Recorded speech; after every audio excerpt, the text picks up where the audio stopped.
joined right now by one of our seasoned Boston power players, Yitz Magence from Gilmartin Magence. Yitz, thanks for stopping by. Always a pleasure, Chris. Today we're in a really competitive market, as you know, putting together deals on a daily basis with your team.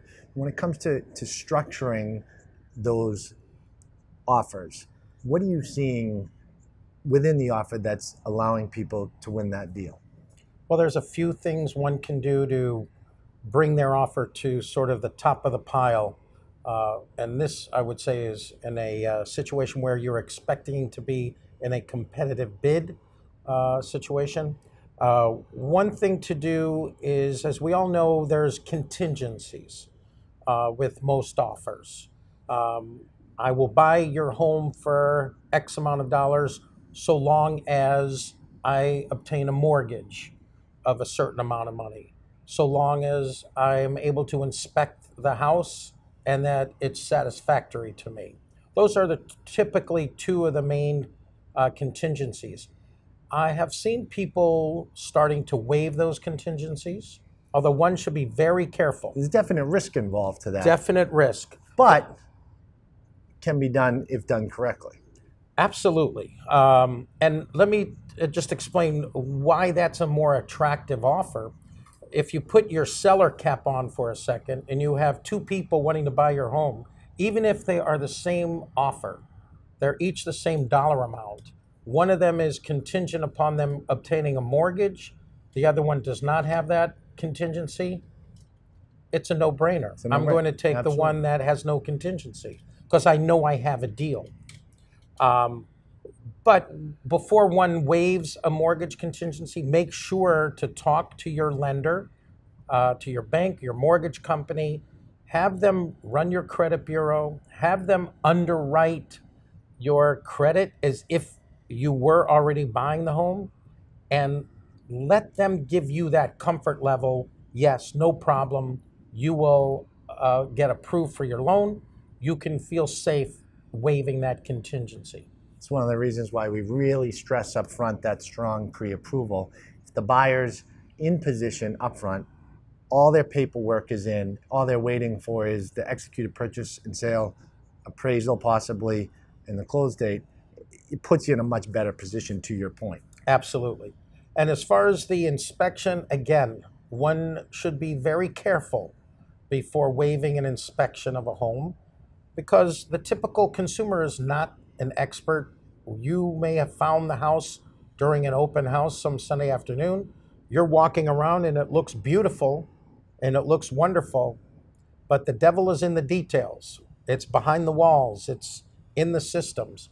A good inspector is trained to find out those things that you as a consumer might not notice, to make sure that you're not buying a home that's going to require hundreds of thousands of dollars to fix the day after you buy it. Especially in some of the markets in and around the city, you're hearing about these pre-offer inspections, right? Where people are actually bringing in home inspectors to the open houses. Correct. A decent way around it. It is a decent way. Sometimes a listing agent for a seller might not be happy about it because they want to make sure that there's nobody influencing the deal right off the bat. The waiving of the inspection contingency also, let me stress, does not have to be an all or nothing. One can also have the inspection contingency, but those contingencies usually will say something along the lines of, as long as the house doesn't have more than $1,000 worth of damage or repair or defects, I will purchase the home. So instead of waiving the whole thing, one can just hike up that number and say to the seller, I won't back out of this deal as long as there was $10,000 or less of issues, $20,000.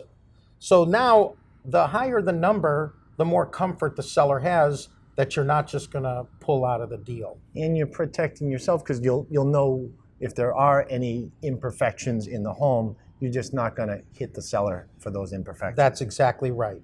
And this might be a good time to dovetail into something else about what is the risk in terms of the dollar risk to the buyer, to the consumer. Let's say you have that a high threshold for the inspection, $20,000, and you get to do your inspection, and the inspector finds 15,000, 18,000. But so you haven't reached that threshold. You're not able to just terminate the offer, but it might have been either a high enough dollar amount that it makes you nervous, or it's not just the dollar amount, it's the actual items that you're not comfortable with that need attention, such as asbestos or mold. And even though it will cost less than the $20,000 to remove it, I'm not comfortable buying a home, maybe, that has had that issue to begin with. Because I might be able to take care of the issue today, but does that mean I have found the cause because of the issue of the mold? There may be a leak somewhere that no one's noticed, and it's going to happen again in 3 years. And if you do want to pull out of the deal, the question is, what is the risk? What is the downside to the buyer? Well, all you're going to do is lose your deposit. And typically at the offer, that's $1,000. So maybe that's worth it. For the consumer, I'd rather forego my 1,000, but at least I know that I do not want to buy the house. You know, you're walking into a potential major issue. And in today's market where it is competitive, that's really a no-brainer in most situations. Correct. Let's flip it to Gilmartin Magence and what you guys have been able to create. I mean, it's a long-time company. You and Craig joined, I think you said 20 years ago. 20 years ago, we joined forces, so to speak. Both Craig and I have been doing real estate law separately for many years. And we used to come across each other on deals here and there. My market, my presence was out in the suburbs.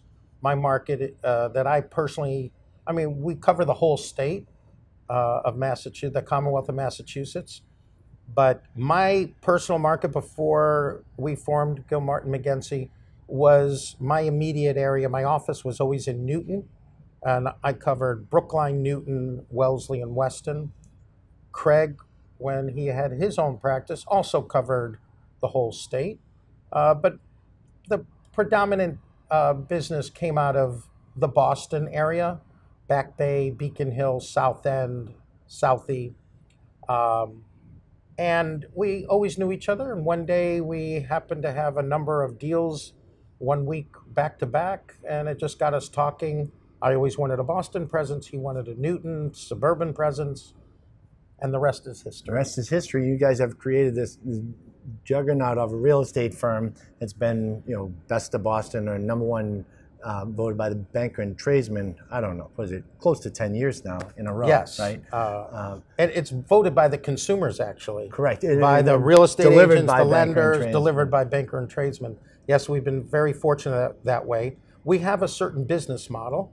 We are not a full-service law firm. We are a one-trick pony. All we do is real estate, and that's 16 of us, 16 attorneys. We do nothing else. But real estate in and of itself can encompass a number of different items. We represent buyers, sellers, lenders, and developers. We do nothing else. We can't help somebody if they need a will prepared, they need a divorce, they need something else. Not us. No corporate mergers. Coming from the lending side, we hear it all the time. We'll be talking to a buyer, and we ask them if they're working with the real estate attorney. They say, "Oh yeah, my cousin, or my Uncle friend's Murray. friend." Uncle Murray. And you dig deeper, and like you said, it's a general practice attorney. In real estate, can't stress enough, you need to be working with a real estate attorney. Definitely, because, and not only that, somebody that has not only a lot of experience with real estate, but experience with the area where you're buying. For instance, somebody who just practices in Boston, in the city of Boston, is not going to know much about handling a single-family home in Weston that is not on sewer. out in Weston, it's on a septic system. Somebody buying in Dover is not even connected to municipal water. You want a lawyer that's familiar with what to advise you to get water quality testing, if need be, things of that nature. So it's not just, definitely, you should hire somebody that is a real estate attorney, because that's how you're going to get your best representation, but also somebody familiar with the type of transaction you're about to enter into. Great information. Thank you, Yitz. And if you're in the greater Boston area and would like to connect with Yitz and his firm directly, if you're buying, selling, moving, these guys do a fantastic job. You can connect with them at GMLawLLP.com. Exactly. And remember, we have more real estate tips just like this one right here on Boston.com.